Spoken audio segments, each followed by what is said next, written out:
ಹಾಗಾದರೆ ಇಲ್ಲಿಯವರೆಗೂ SP ಪ್ರಸನ್ನ ಕುಮಾರ್ ಅವರು ಮಂಡಿಸಿರುವಂಥ ವಾದ ಹೇಗಿತ್ತು ಅಂತೇಳಿ ನಾವು ಈಗ ಕ್ವಿಕ್ ಆಗಿ ನೋಡ್ತಾ ಹೋಗೋಣ. ನೋಡಿ, 6 ವಾರಗಳ ಕಾಲ ಅವರು ಮಧ್ಯಂತರ ಜಾಮೀನನ್ನು ಪಡೆದುಕೊಂಡಿದ್ದು ಮೆಡಿಕಲ್ ಟರ್ಮ್ಗೋಸ್ಕರ, ಅಂದರೆ ಅವರು ಆಪರೇಷನ್ ಮಾಡಿಸ್ಬೇಕು ಅಂತೇಳಿ ಅವರು ಜಾಮೀನನ್ನು ಪಡೆದುಕೊಂಡ್ರು ಅಂತೇಳಿ.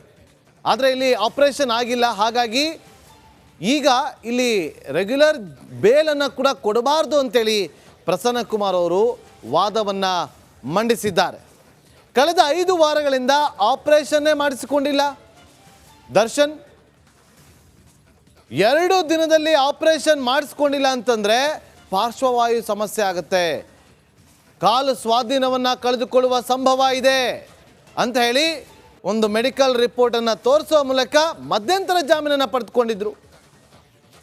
ನವೆಂಬರ್ 6ನೇ ತಾರೀಕು ವರದಿಯನ್ನು ಕೊಟ್ಟಿದ್ರು, ಮೊದಲ ವರದಿಯನ್ನು ಕೂಡ ಕೊಟ್ಟಿದ್ರು. ದರ್ಶನ್ ಅವರ ಆರೋಗ್ಯದ ವಿಚಾರವಾಗಿ ಸಂಬಂಧಪಟ್ಟಂತೆ ಆರೋಪಿ ಶಸ್ತ್ರಚಿಕಿತ್ಸೆಗೆ ರೆಡಿ ಆಗಿದ್ರು ಅಂತೇಳಿ ವರದಿಯನ್ನು ಕೊಟ್ಟಿದ್ದಾರೆ. ಆದರೆ ವರದಿಯಲ್ಲಿ ಆಪರೇಷನ್ ಬಗ್ಗೆ ಮಾಹಿತಿನೇ ಕೊಟ್ಟಿಲ್ಲ ಅನ್ನೋದನ್ನು ಕೂಡ ವಾದವನ್ನು ಮಂಡಿಸಿದ್ರು. ಫೆಬ್ರವರಿಯಲ್ಲಿ ಪವಿತ್ರಾಗೆ ರೇಣುಕಾಸ್ವಾಮಿ ಮೆಸೇಜ್ ಮಾಡಿದ್ರು. ನೋಡಿ, ಕಿಡ್ನಾಪೇ ಆಗಿಲ್ಲ ಅಂತೇಳಿ CV ನಾಗೇಶ್ವರ್ ವಾದವನ್ನು ಮಂಡಿಸಿದ್ರಲ್ಲ, ಅದಕ್ಕೆ ಈ ವಿಚಾರವನ್ನು ಪ್ರಸ್ತಾಪ ಮಾಡಿ ಅವರ ನಂಬರನ್ನು ಬ್ಲಾಕ್ ಮಾಡಿದಂಥ ಪವಿತ್ರ ಕೂಡ ಫೆಬ್ರವರಿಯಲ್ಲೇ ಅವ್ರ ಜೊತೆ ಕಾಂಟ್ಯಾಕ್ಟಲ್ಲಿದ್ದರು. ಆದರೆ ಅವನ ನಂಬರನ್ನು ಬ್ಲಾಕ್ ಮಾಡಿದ್ದು ಪವಿತ್ರ ಗೌಡ. ಅದಾದ ಬಳಿಕ ಆ ವಿಚಾರವನ್ನು ಪವನ್ ಬಳಿ ಹೇಳ್ಕೊಳ್ತಾರೆ. ಪವಿತ್ರ ಗೌಡ ಪವನ್ ಬಳಿ ಹೇಳ್ಕೊಳ್ತಾರೆ. ಸತ್ವ ಅಪಾರ್ಟ್ಮೆಂಟ್ ಬಳಿ ರೇಣುಕಾ ಸ್ವಾಮಿಯ ಮೃತದೇಹ ಪತ್ತೆ ಆಗುತ್ತೆ. ಆ ಪತ್ತೆ ಆದ ಬಳಿಕ ಅಲ್ಲಿ ಯಾರೋ ಸೆಕ್ಯೂರಿಟಿ ಗಾರ್ಡ್ ನೋಡಿ ಪೊಲೀಸರಿಗೆ ಮಾಹಿತಿಯನ್ನು ಕೊಡ್ತಾರೆ. ಗೇಟ್ ಬಳಿ ಆರೋಪಿಗಳ ಕಾರು ಬಂದಿದ್ದಕ್ಕೆ ಸಾಕ್ಷಿ ಇದೆ. ETS ಕಾರು ಬರುತ್ತಲ್ಲ, ಅದು CC ಕ್ಯಾಮ್ರಾದಲ್ಲಿ ಸೆರೆಯಾಗಿದೆ.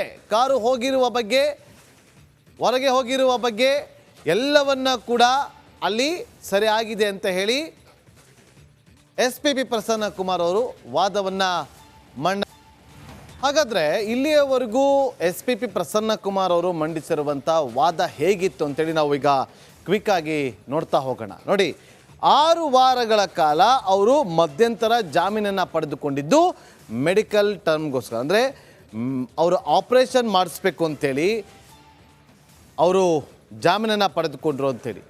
ಆದರೆ ಇಲ್ಲಿ ಆಪರೇಷನ್ ಆಗಿಲ್ಲ, ಹಾಗಾಗಿ ಈಗ ಇಲ್ಲಿ ರೆಗ್ಯುಲರ್ ಬೇಲನ್ನು ಕೂಡ ಕೊಡಬಾರ್ದು ಅಂತೇಳಿ ಪ್ರಸನ್ನ ಕುಮಾರ್ ಅವರು ವಾದವನ್ನು ಮಂಡಿಸಿದ್ದಾರೆ. ಕಳೆದ 5 ವಾರಗಳಿಂದ ಆಪರೇಷನ್ನೇ ಮಾಡಿಸಿಕೊಂಡಿಲ್ಲ ದರ್ಶನ್. 2 ದಿನದಲ್ಲಿ ಆಪರೇಷನ್ ಮಾಡಿಸ್ಕೊಂಡಿಲ್ಲ ಅಂತಂದರೆ ಪಾರ್ಶ್ವವಾಯು ಸಮಸ್ಯೆ ಆಗುತ್ತೆ, ಕಾಲು ಸ್ವಾಧೀನವನ್ನು ಕಳೆದುಕೊಳ್ಳುವ ಸಂಭವ ಇದೆ ಅಂತ ಹೇಳಿ ಒಂದು ಮೆಡಿಕಲ್ ರಿಪೋರ್ಟನ್ನು ತೋರಿಸುವ ಮೂಲಕ ಮಧ್ಯಂತರ ಜಾಮೀನನ್ನು ಪಡೆದುಕೊಂಡಿದ್ರು. ನವೆಂಬರ್ 6ನೇ ತಾರೀಕು ವರದಿಯನ್ನು ಕೊಟ್ಟಿದ್ರು, ಮೊದಲ ವರದಿಯನ್ನು ಕೂಡ ಕೊಟ್ಟಿದ್ರು. ದರ್ಶನ್ ಅವರ ಆರೋಗ್ಯದ ವಿಚಾರವಾಗಿ ಸಂಬಂಧಪಟ್ಟಂತೆ ಆರೋಪಿ ಶಸ್ತ್ರಚಿಕಿತ್ಸೆಗೆ ರೆಡಿ ಆಗಿದ್ರು ಅಂತೇಳಿ ವರದಿಯನ್ನು ಕೊಟ್ಟಿದ್ದಾರೆ. ಆದರೆ ವರದಿಯಲ್ಲಿ ಆಪರೇಷನ್ ಬಗ್ಗೆ ಮಾಹಿತಿನೇ ಕೊಟ್ಟಿಲ್ಲ ಅನ್ನೋದನ್ನು ಕೂಡ ವಾದವನ್ನು ಮಂಡಿಸಿದ್ರು. ಫೆಬ್ರವರಿಯಲ್ಲಿ ಪವಿತ್ರಾಗೆ ರೇಣುಕಾಸ್ವಾಮಿ ಮೆಸೇಜ್ ಮಾಡಿದ್ರು. ನೋಡಿ, ಕಿಡ್ನಾಪೇ ಆಗಿಲ್ಲ ಅಂತೇಳಿ CV ನಾಗೇಶ್ವರ್ ವಾದವನ್ನು ಮಂಡಿಸಿದ್ರಲ್ಲ, ಅದಕ್ಕೆ ಈ ವಿಚಾರವನ್ನು ಪ್ರಸ್ತಾಪ ಮಾಡಿ ಅವರ ನಂಬರನ್ನು ಬ್ಲಾಕ್ ಮಾಡಿದಂಥ ಪವಿತ್ರ ಕೂಡ ಫೆಬ್ರವರಿಯಲ್ಲೇ ಅವ್ರ ಜೊತೆ ಕಾಂಟ್ಯಾಕ್ಟಲ್ಲಿದ್ದರು. ಆದರೆ ಅವನ ನಂಬರನ್ನು ಬ್ಲಾಕ್ ಮಾಡಿದ್ದು ಪವಿತ್ರ ಗೌಡ. ಅದಾದ ಬಳಿಕ ಆ ವಿಚಾರವನ್ನು ಪವನ್ ಬಳಿ ಹೇಳ್ಕೊಳ್ತಾರೆ. ಪವಿತ್ರ ಗೌಡ ಪವನ್ ಬಳಿ ಹೇಳ್ಕೊಳ್ತಾರೆ. ಸತ್ವ ಅಪಾರ್ಟ್ಮೆಂಟ್ ಬಳಿ ರೇಣುಕಾ ಸ್ವಾಮಿಯ ಮೃತದೇಹ ಪತ್ತೆ ಆಗುತ್ತೆ. ಆ ಪತ್ತೆ ಆದ ಬಳಿಕ ಅಲ್ಲಿ ಯಾರೋ ಸೆಕ್ಯೂರಿಟಿ ಗಾರ್ಡ್ ನೋಡಿ ಪೊಲೀಸರಿಗೆ ಮಾಹಿತಿಯನ್ನು ಕೊಡ್ತಾರೆ. ಗೇಟ್ ಬಳಿ ಆರೋಪಿಗಳ ಕಾರು ಬಂದಿದ್ದಕ್ಕೆ ಸಾಕ್ಷಿ ಇದೆ. ETS ಕಾರು ಬರುತ್ತಲ್ಲ, ಅದು CC ಕ್ಯಾಮ್ರಾದಲ್ಲಿ ಸೆರೆಯಾಗಿದೆ.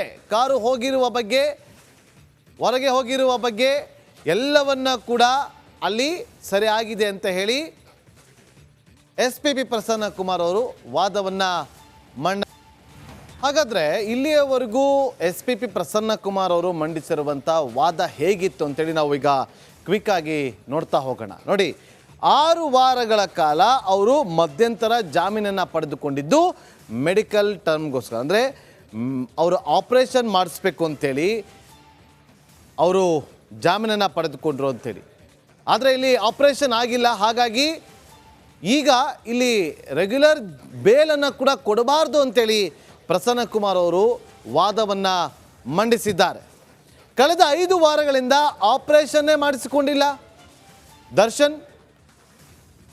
2 ದಿನದಲ್ಲಿ ಆಪರೇಷನ್ ಮಾಡಿಸ್ಕೊಂಡಿಲ್ಲ ಅಂತಂದರೆ ಪಾರ್ಶ್ವವಾಯು ಸಮಸ್ಯೆ ಆಗುತ್ತೆ, ಕಾಲು ಸ್ವಾಧೀನವನ್ನು ಕಳೆದುಕೊಳ್ಳುವ ಸಂಭವ ಇದೆ ಅಂತ ಹೇಳಿ ಒಂದು ಮೆಡಿಕಲ್ ರಿಪೋರ್ಟನ್ನು ತೋರಿಸುವ ಮೂಲಕ ಮಧ್ಯಂತರ ಜಾಮೀನನ್ನು ಪಡೆದುಕೊಂಡಿದ್ರು.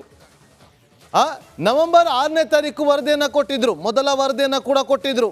ದರ್ಶನ್ ಅವರ ಆರೋಗ್ಯದ ವಿಚಾರವಾಗಿ ಸಂಬಂಧಪಟ್ಟಂತೆ ಆರೋಪಿ ಶಸ್ತ್ರಚಿಕಿತ್ಸೆಗೆ ರೆಡಿ ಆಗಿದ್ರು ಅಂತೇಳಿ ವರದಿಯನ್ನು ಕೊಟ್ಟಿದ್ದಾರೆ.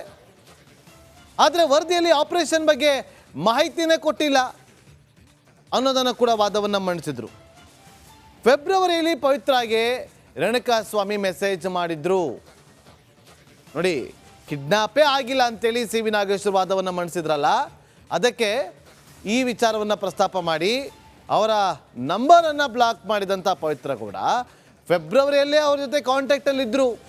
ಆದರೆ ಅವನ ನಂಬರನ್ನು ಬ್ಲಾಕ್ ಮಾಡಿದ್ದು ಪವಿತ್ರ ಗೌಡ. ಅದಾದ ಬಳಿಕ ಆ ವಿಚಾರವನ್ನು ಪವನ್ ಬಳಿ ಹೇಳ್ಕೊಳ್ತಾರೆ. ಪವಿತ್ರ ಗೌಡ ಪವನ್ ಬಳಿ ಹೇಳ್ಕೊಳ್ತಾರೆ. ಸತ್ವ ಅಪಾರ್ಟ್ಮೆಂಟ್ ಬಳಿ ರೇಣುಕಾ ಸ್ವಾಮಿಯ ಮೃತದೇಹ ಪತ್ತೆ ಆಗುತ್ತೆ. ಆ ಪತ್ತೆ ಆದ ಬಳಿಕ ಅಲ್ಲಿ ಯಾರೋ ಸೆಕ್ಯೂರಿಟಿ ಗಾರ್ಡ್ ನೋಡಿ ಪೊಲೀಸರಿಗೆ ಮಾಹಿತಿಯನ್ನು ಕೊಡ್ತಾರೆ. ಗೇಟ್ ಬಳಿ ಆರೋಪಿಗಳ ಕಾರು ಬಂದಿದ್ದಕ್ಕೆ ಸಾಕ್ಷಿ ಇದೆ. ETS ಕಾರು ಬರುತ್ತಲ್ಲ, ಅದು CC ಕ್ಯಾಮ್ರಾದಲ್ಲಿ ಸೆರೆಯಾಗಿದೆ.